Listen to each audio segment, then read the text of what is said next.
So Johnson & Johnson just disclosed an IBM data breach impacting their patients.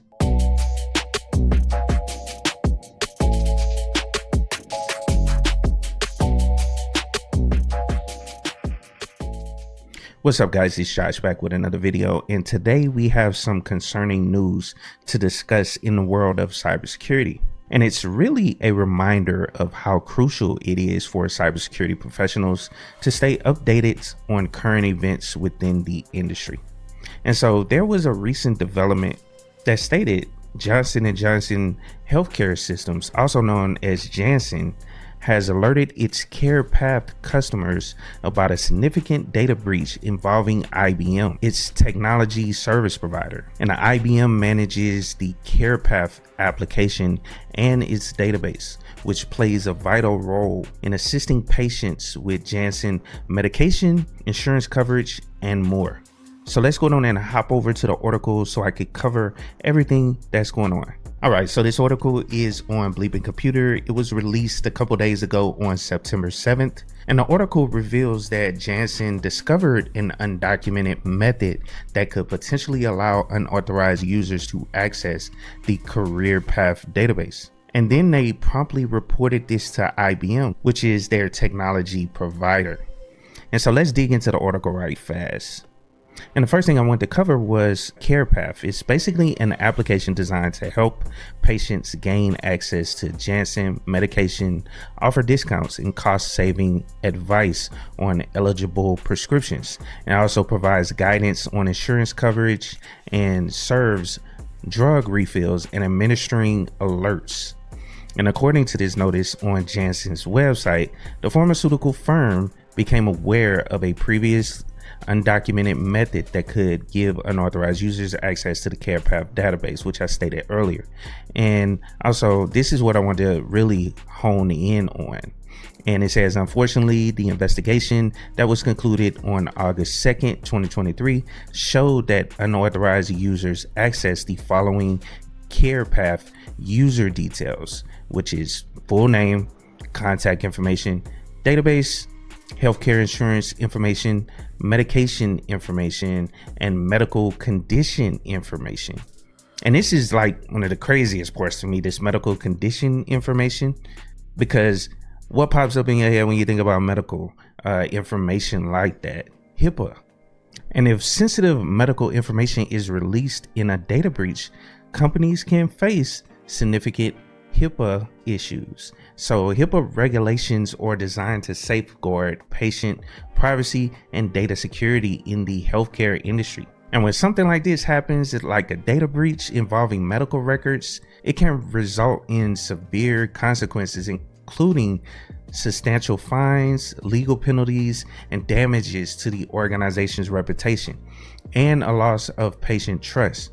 So it's essential for companies to prioritize robust cybersecurity measures and strict data protection protocols to prevent such breaches and ensure compliance with HIPAA regulations. Now it says the exposure impacts CarePath users who enrolled in Janssen online services between July 2nd, 2023, which might indicate that the breach occurred on that date or the breach database was backed up. So if your information was put in there after this date, then you should be fine, because they were able to look at the logs and see when the breach occurred and when the data was most likely retrieved. Now, one great thing about it says social security numbers and financial account data were not kept in the breach database.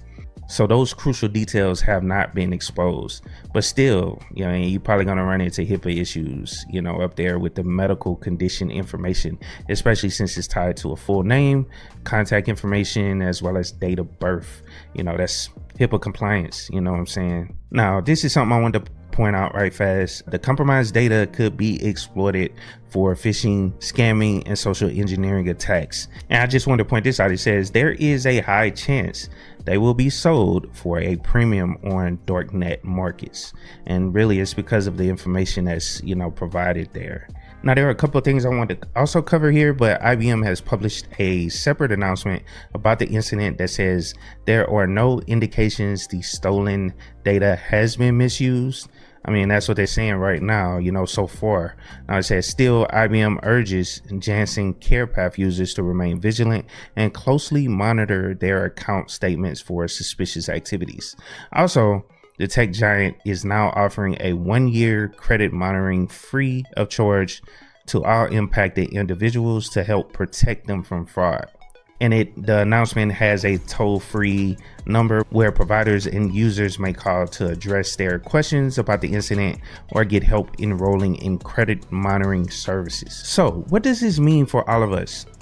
In my opinion, it's a stark reminder that no organization is immune to cyber attacks. Even giants like Janssen and IBM can fall victim to data breaches. So again, stay vigilant. And also I wanted to do a quick reminder, if you're a Janssen CarePath user, closely monitor your accounts, for suspicious activity. Look out for emails and phishing scams or whatever that may look legit, because it may include some of your personal information that was disclosed in this hack. And so things may look a little bit more legit because they have more information about you to tailor the phishing attacks a little bit better to you as an individual. So just be careful. And also make sure you take advantage of that credit monitoring, that they're offering for free. And as always, if you find this information valuable, please consider subscribing for more updates on cybersecurity and tech industry news. Thanks for watching, and stay safe out there. And of course, keep it techy. Would you suggest Amazon, Microsoft, or Google to get into the cloud tech field as a beginner? Now, my answer to that question is, it doesn't matter which one.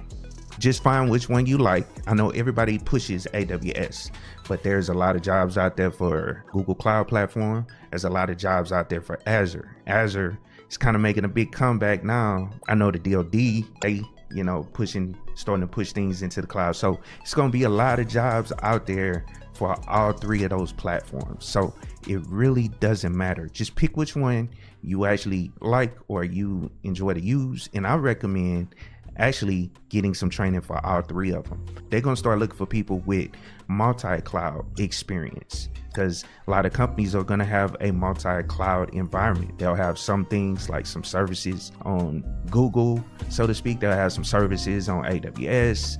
You know what I'm saying? They'll have, I don't know, databases, web servers or something on Azure, in Active Directory. That's why I say getting information or training on all three clouds is the best way to go. But just pick one, starting out as a beginner, pick one and focus on that one, get the understanding of that one, and then move on from there.